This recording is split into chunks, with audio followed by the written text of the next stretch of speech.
Градоначалникот на општина Бутел Дарко Костовски, кој е кандидат за уште еден мандат, вчера пред своите сограѓани даде отчет за сработеното. Тој се заблагодари на граѓаните на општина Бутел кои во минатите 4 години несебично и безрезервно, како што вели, го поддржувале. За секоја идеја, за секој чесен искрен пристап, но и за секоја критика. Свесен сум дека не направивме се, но исто така сум свесен дека поставуваме нови стандарди како се управува општина и како се реализираат капитални проекти, порача првиот човек на Бутел. Костовски истакна дека сега има разлика, но за 4 години општина Бутел ќе биде најубавата општина во градот Скопје. Мојата 8-годишна визија, вели првиот човек на Бутел, е плод на љубов, работа и искреност. Со овие 4 години, според него, се години на ренесанса, години во кои се реализираат рекорден број на капитални проекти, истакна Костовски на отчетот. Изминатите денови во општина Газибаба се спроведува целосна дератизација со цел превенција кај населението од заразни болести. Како што информираат оттаму, над 4000 шахти на територијата на цела општина ќе бидат опфатени, а особено околу објектите на сите градинки и основни училишта.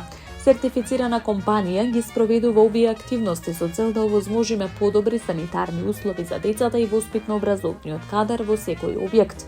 Преку дератизацијата, која е процес релевантен, ќе спречиме појавата на глодари да се зголемува во и околу сите објекти и институции на наша територија, велат од локалната самоуправа. Оттаму додаваат дека како општина се во постојана комуникација и координација со службите и во согласност со програмата која ја имаат за заштита и спасување за 2025 година на општина Газибаба, ќе придонесат за подобри санитарни услови на целата територија. Градоначалникот на општина Центар Горан Герасимовски информираше дека со новата механизација успеале да го исчистат целиот смет од улиците во Центар. Нашите вредни хигиеничари, вели Герасимовски, вчера работеа во населбата Кале, потоа со цистерна ги измија улиците. Сами го исчистивме Центар, додека град Скопје и јавното претпријатие комунална хигиена го преплавија со смет, истакна првиот човек на општина Центар.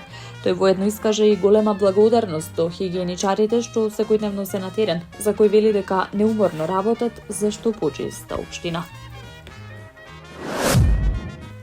Зоолошката градина Скопје денеска излезе со известување до јавноста. Оттаму ја информираат јавноста дека нема простор за паника во врска со неодамнешните информации за појава на животинска туберкулоза кај поединечни животни.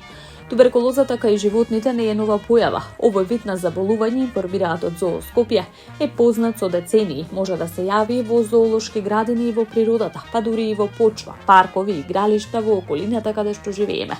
Ризикот за посетителите е многу низок и речиси невозможен. Преносот на туберкулоза од животни на луѓе исклучително е редок, најчесто бара долг и директен близок контакт со болни животни, нешто што е невозможно за обичните посетители, велат во Зоо Скопје. Во објавата на социјалните мрежи посочуваат дека вработените кои се во директен контакт со животните со години изминатиот период биле тестирани и дека сите досегашни резултати биле негативни, односно дека нема заразени лица меѓу персоналот. Од Зоо Скопје велат дека се превземаат строги и ветеринарни и санитарни мерки. Постојано се врши дезинфекција во живеалиштата. Секое сомнително или заболено животно е предмет на надзор, тестирање и соодветен третман согласно меѓународните стандарди, поставени се и без бариери кај живеалиштата. Превентивно решивме во наредниот период да го изолираме и Бејби Зоо, катче кое во наредниот период ќе мора поради ниските престоечки температури да се затвори за јавноста, објаснуваат од Скопската зоолошка градина. Оттаму посочуваат дека ќе продолжат редовно да известуваат јавноста и да соработуваат со сите надлежни институции за навремена превенција и контрола. Градоначалникот на општина Ѓорче Петров денеска информира дека во тек се подготовките за адреналин, кал и незаборавна авантура.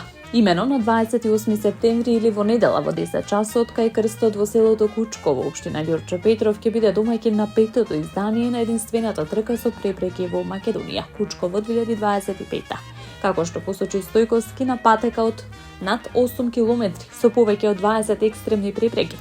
Учесниците ќе тестираат својата сила, издржливост и психичка подготвеност, качување по јаже, преминување ѕидови, ползење низ скал, носење товар и многу други предизвици кои остануваат изненадување. Тој додаде дека по завршувањето ќе следува свечена церемонија со награди за најдобрите во категориите мажи, жени и тимови.